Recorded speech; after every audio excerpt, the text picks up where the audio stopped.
Hello everyone, मैं रमन कुमार रजक स्वागत करता हूं आप सभी का अपने यूट्यूब चैनल पर। दोस्तों, आज की चर्चा का विषय है पोस्टल मैनुअल वॉल्यूम 6 पार्ट 3 का जो चैप्टर नंबर 1 है, इससे संबंधित आज की जो क्लास है वो रहेगी। और आज की जो क्लास है वो एक एमसीक्यू क्लास है और एमसीक्यू क्लास का ये है एक पार्ट 1। इसके बाद वॉल्यूम 6 पार्ट 3 से संबंधित और भी क्लासेज आएंगी। तो आज का पहला प्रश्न है duties of a letter box clearance is, यानी कि जो लेटर बॉक्स होता है उसका क्लियर करना, यानी कि उससे जो पत्र निकासी की ड्यूटीज़ है वो किसकी होती है। तो ऑप्शन 1 में है डीडीएस पैकर, ऑप्शन बी में है letter box attendant, option C में होता है एमटीएस और ऑप्शन डी में ऑल ऑफ दीज। तो लेटर बॉक्स को क्लियर करने की ड्यूटी, या ये कहें कि क्लियरेंस की ड्यूटी किसकी होती है लेटर बॉक्स की, तो वो होती है लेटर बॉक्स के अटेंडेंट की, यानी कि ऑप्शन बी हो जाएगा इस प्रश्न के लिए सही आंसर। और लेटर बॉक्स को क्लियरेंस करने के लिए अभी जो ई ऐप कहें या ई सॉफ्टवेयर कहें या ई तरीका कहें, यानी कि इलेक्ट्रॉनिक माध्यम से निकासी की जाती है अभी लेटर बॉक्स से। तो वो एक ऐप है, नन्यता ऐप है जिसका नाम, उसके माध्यम से ये जो इलेक्ट्रॉनिक निकासी है वो की जाती है। क्वेश्चन नंबर 2 में है कि electronic clearance of letter boxes and their prompt monitoring is done through, यानी कि जो इलेक्ट्रॉनिक क्लियरेंस की जाती है लेटर बॉक्स से, जो निकासी है पत्रों की, वो इलेक्ट्रॉनिक तरीके से की जाती है और उसकी जो मॉनिटरिंग है वो भी इलेक्ट्रॉनिक रूप से की जाती है। तो उस सॉफ्टवेयर का नाम क्या है ये पूछा गया है। तो नन्यता सॉफ्टवेयर के माध्यम से लेटर बॉक्स की जो क्लियरेंस है वो इलेक्ट्रॉनिक रूप से की जाती है, इसलिए इस प्रश्न के लिए सही आंसर हो जाएगा option number A. Question number 3 में पूछा गया है कि नन्यता सॉफ्टवेयर हेल्प्स इन, नन्यता सॉफ्टवेयर है वो किन किन चीज़ों में मदद करता है ये पूछा गया है। तो ऑप्शन 1 में है कि uploading of the data about the location of the letter box, यानी कि नन्यता सॉफ्टवेयर के माध्यम से जो लेटर बॉक्स जहाँ पर लगे हुए हैं उनकी जो लोकेशन है उसके बारे में डाटा अपलोड किया जाता है, या नन्यता सॉफ्टवेयर के माध्यम से ये भी पता चल जाता है कि लेटर बॉक्स की जो लोकेशन है वो कहाँ पर है। तो स्टेटमेंट नंबर 1 या ऑप्शन नंबर 1 बिल्कुल सही है। Statement number option number B में है कि date and time of clearance, यानी कि जब भी नन्यता सॉफ्टवेयर के माध्यम से लेटर बॉक्स की क्लियरेंस की जाती है तो उस समय क्लियरेंस की जाती है, उसका टाइम और डेट भी आ जाता है, तो इसमें भी ये हेल्प करता है। और साथ के साथ ये लेटर बॉक्स में ये भी पता चलता है कि लेटर बॉक्स में एक दिन में कितने आर्टिकल्स को पोस्ट किया गया था, या दूसरे तरीके से कहें तो जब भी पत्र निकासी होती है लेटर बॉक्स को क्लियर किया जाता है तो उस समय पता चल जाता है कि नंबर ऑफ लेटर्स कितने हैं।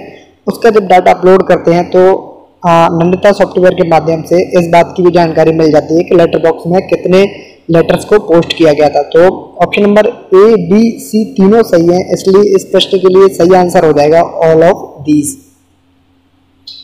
क्वेश्चन नंबर 4 में पूछा गया है कि which of the following functions are performed by PMA, यानी कि जो पोस्टमैन एप्लीकेशन ऐप होता है, PMA जिसे कहते हैं, पोस्टमैन के पास में मोबाइल होता है डाक डिलीवर करने के लिए और अन्य कार्यों के लिए, तो उसमें एक सॉफ्टवेयर होता है पोस्टमैन एप्लीकेशन जिसे PMA भी कहते हैं।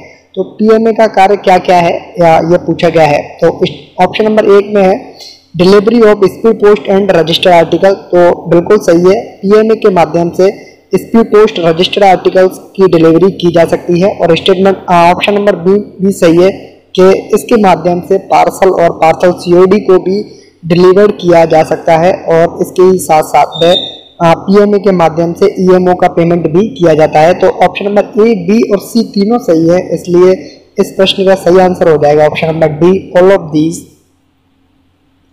क्वेश्चन नंबर 5 में पूछा गया है कि a postman may in no circumstances keeps an article in his possession more than, basically ये पूछा गया है कि एक पोस्टमैन किसी भी कंडीशन में एक आर्टिकल को कितने समय से ज़्यादा नहीं रख सकता है अपने पास में। तो एक पोस्टमैन किसी भी आर्टिकल को किसी भी कंडीशन में अपने पास 24 घंटे से ज़्यादा नहीं रख सकता है, इसलिए इस प्रश्न के लिए सही आंसर हो जाएगा option number A, 24 hours. Question number 6 में पूछा गया है कि पोस्टमैन्स बुक इज, यानी कि जो पोस्टमैन की बुक होती है जिसमें वो बहुत सारी एंट्रीज करते हैं, तो वो किस फॉर्म में प्रिंट होती है, या उसका जो फॉर्म नंबर है वो कौन सा है, या फॉर्मेट का नंबर है वो कौन सा है, ये पूछा गया है। तो जो पोस्टमैन की बुक होती है वो MS-27 फॉर्म या फॉर्मेट में छापी जाती है, इसलिए इस प्रश्न के लिए सही आंसर हो जाएगा option number C. Question number 7 में पूछा गया कि loss of an article from postman is reported to. अगर किसी पोस्टमैन से कोई भी आर्टिकल इंश्योर्ड हो, रजिस्टर्ड हो, चाहे कैसा भी हो, अगर वो पोस्टमैन से खो जाता है तो वो किसके लिए रिपोर्ट करते हैं?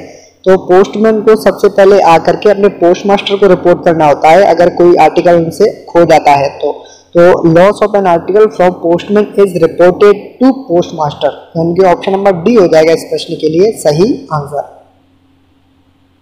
नेक्स्ट क्वेश्चन नंबर 8 में पूछा गया है कि which of the following is not the right of the post master with respect to daily transactions of branch post office, यानी कि ब्रांच पोस्ट ऑफिस के केस में किसी भी पोस्ट मास्टर के पास में निम्नलिखित में से कौन से अधिकार नहीं है, ये पूछा गया है। ऑप्शन नंबर 1 में है कि पोस्ट मास्टर एग्जाम कर सकता है जो भी सिस्टम डेली ट्रांजेक्शन जो रिपोर्ट जनरेट की जाती हैं बीओस के द्वारा, उनको एग्जामिन करने का काम पोस्ट मास्टर का होता है, तो ऑप्शन नंबर ए बिल्कुल सही है। ऑप्शन नंबर बी में है कि verify every day each item of postage in transit shown against each BOs in the summary. तो पोस्ट मास्टर की ये भी जिम्मेदारी होती है कि वो वेरीफाई करे प्रत्येक दिन का जो भी ट्रांजिट शो किया गया है against each BOs in the summary, यानी कि जो बीओ की समरी होती है उसमें जो कुछ भी ट्रांजेक्शन्स हैं उन सबको वेरीफाई करने का काम भी होता है। और इसी के साथ साथ क्लोजिंग बैलेंस जो कि बीओ का होता है वो सही है कि गलत है, इसको भी एग्जामिन करने का काम भी पोस्ट मास्टर का ही होता है, लेकिन वो पर्सनली कैश को एग्जामिन नहीं कर सकते कि बीओ में कितना कैश चल रहा है, इसकी जानकारी ले सकते हैं, लेकिन पर्सनली बीओ के पास में या बीपीएम के पास में या एबीपीएम के पास में कितना कैश है ये पर्सनली चेक करने का काम है वो पोस्ट मास्टर का नहीं होता है। उसके लिए सुपरवाइजिंग अथॉरिटी जैसे कि मेल ओवरसीयर या कैश ओवरसीयर्स होते हैं या फिर इंस्पेक्टर और सुप्रीडेंट ऑफ द पोस्ट होते हैं, वो लोग एग्जामिन करते हैं at the time of inspections. तो ऑप्शन नंबर ए और बी सी तीनों सही है, लेकिन यहाँ पूछा गया था नॉट राइट, तो ऑप्शन नंबर डी हो जाएगा इस प्रश्न के लिए सही आंसर। नेक्स्ट क्वेश्चन नंबर 9 में पूछा गया है कि which of the following does the head post office act as account office, यानी कि निम्नलिखित में से किनके लिए जो हेड पोस्ट ऑफिस होती है वो एक अकाउंट ऑफिस की तरह कार्य करती है। तो हेड ऑफिस खुद के लिए एक अकाउंट ऑफिस का कार्य करती है, उसके साथ साथ सब ऑफिस और ब्रांच ऑफिस के लिए भी अकाउंट ऑफिस का कार्य करती है, इसलिए इस प्रश्न के लिए सही आंसर हो जाएगा ऑप्शन नंबर डी कि हेड ऑफिस में सब ऑफिस, ब्रांच ऑफिस और हेड ऑफिस के अकाउंट्स आते हैं वहां पर, और उनका जो भी टैली होता है और उनका जो भी वेरिफिकेशन होता है वो हेड ऑफिस के द्वारा करवाया जाता है, इसलिए इस प्रश्न के लिए सही आंसर हो जाएगा option number D all of them. Question number 10 में पूछा गया कि फिल इन द ब्लैंक्स को भरना है इसमें कि A is a SO which in addition to its performing the ordinary work of a SO serves as a depot for cash which it supplies to or receive from the other sub offices. Basically ये पूछा गया है कि ऐसा उप डाकघर जो कि अपने कार्यों के साथ साथ जो भी उसके कार्य हैं ऑर्डिनरी वर्क जो कि सभी ऑफिसेज में होते हैं, सब ऑफिस में होते हैं, उनके साथ साथ एक कैश ऑफिस का काम करे, यानी कि किसी सब ऑफिस से कैश भेजना हो, यानी कि इस सब ऑफिस से यहाँ के लिए भेजना हो, दूसरी सब ऑफिस के लिए भेजना हो कैश, या दूसरी सब ऑफिस से जो ऑफिस है सब ऑफिस है उसके लिए जो कैश है वो आता हो, तो ये लेन देन है कैश का वो भी करते हैं। तो इस ऑफिस का नाम क्या है या इस सब ऑफिस को क्या कहते हैं ये पूछा गया है। तो ऐसी सब ऑफिस को क्या कहा जाता है? तो ऐसी सब ऑफिस को कहा जाता है कैश ऑफिस, यानी कि ऑप्शन नंबर सी हो जाएगा इस प्रश्न के लिए सही आंसर कि कैश ऑफिस भी एक एसओ की तरह कार्य करने के साथ साथ कैश का लेन और देन दोनों का कार्य करती है।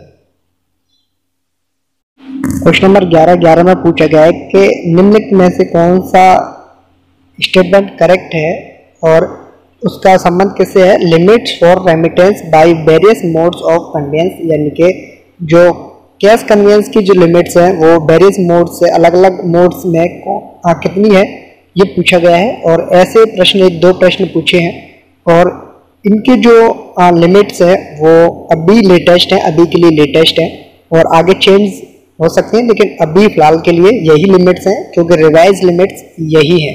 तो पहला ऑप्शन है loose cash bag through departmental employee, रुपए 5 लाख रुपए की लिमिट है, बिल्कुल सही है। Departmental MMS with MTS in addition to driver for conveyance of cash in cash bag includes in account bag, रुपए 20 लाख है, बिल्कुल सही है। और स्टेटमेंट ऑप्शन नंबर 3 में है कि hired MMS with MTS in addition to driver for conveyance of cash in cash bags includes in account bag within city limits है 5 लाख रुपए की। तो statement option number 1 A B और तीनों सही है, तो इसलिए इस प्रश्न के लिए सही आंसर हो जाएगा ऑप्शन नंबर डी। और ऐसे प्रश्नों को रखने का एक ही उद्देश्य है कि आपको जो भी लिमिट्स हैं रेमिटेंस की, कैश कन्वेंस की जो भी लिमिट्स हैं वो आपको बताना है।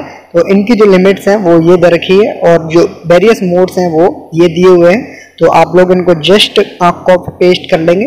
और क्वेश्चन नंबर 12 में भी यही पूछा गया है कि लिमिट्स क्या है रेमिटेंस की by various modes of conveyance, इसमें भी करेक्ट स्टेटमेंट को छाड़ना है। तो ऑप्शन नंबर ए बिल्कुल सही है, क्योंकि hired MMS with MTS in addition to driver for conveyance of cash in cash bags enclose in account bag outside the city limit रह जाती है 2 लाख रुपए की।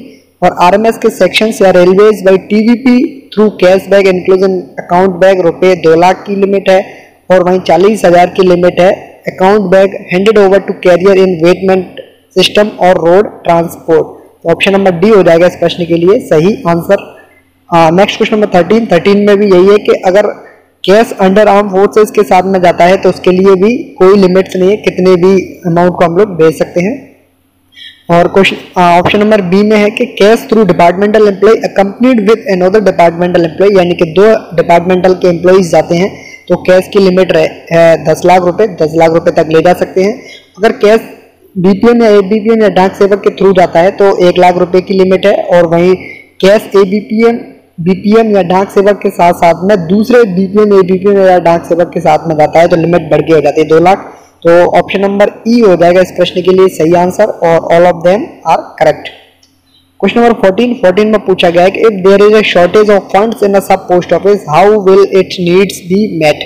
अगर किसी सब ऑफिस में फंड की कमी हो जाती है, पैसे की कमी आ जाती है, तो उसकी जरूरतों को कैसे पूरा किया जाएगा। तो ऑप्शन नंबर 1 में है कि बाय ड्रॉइंग फ्रॉम ट्रेजरी और bank in the case of सब ऑफिस सिचुएटेड एट ट्रेजरी और बैंक स्टेशन, यानी कि कई सब ऑफिसेज ट्रेजरी स्टेशन पर होती है या बैंक स्टेशन पर होती है, उनमें अगर कैश की शॉर्टेज आती है तो वो बाय ट्रेजरी ले सकते हैं कैश को, या वो बैंक से भी अपने अकाउंट से, पोस्ट ऑफिस के अकाउंट्स बैंक में भी होते हैं, वहां पर पैसे जमा कराते हैं एक्सेस कैश को, अगर जरूरत पड़ती है तो वहां से ले भी सकते हैं। तो ऑप्शन नंबर ए बिल्कुल सही है। या फिर क्या कर सकते हैं, बाय रेमिटेंस फ्रॉम अनदर सब ऑफिस, यानी कि कैश ऑफिस से दूसरी सब ऑफिस कैशेस को मंगाती भी है, या फिर by remittance from head office से भी कैश मंगवाया जाता है। तो ऑप्शन नंबर डी हो जाएगा इस प्रश्न के लिए सही आंसर के ऑल ऑफ देम, यानी कि इन तीनों तरीकों से कैश की पूर्ति है वो की जा सकती है।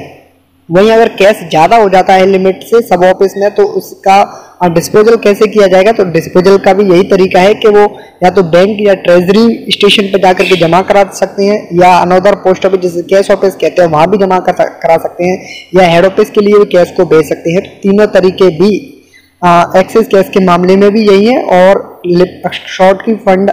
फंड की शॉर्टेज भी आती है, पैसे की कमी आती है, तो यहाँ से अगर तीनों तरीके हैं इनमें से कोई एक तरीके से भी कैश को मंगवाया या भेजा जा सकता है। तो ऑप्शन नंबर डी हो जाएगा इस प्रश्न के लिए सही आंसर। और इसी नोट पर पार्ट 1 को करता हूं मैं एंड। ये है अंत इस वीडियो का। धन्यवाद।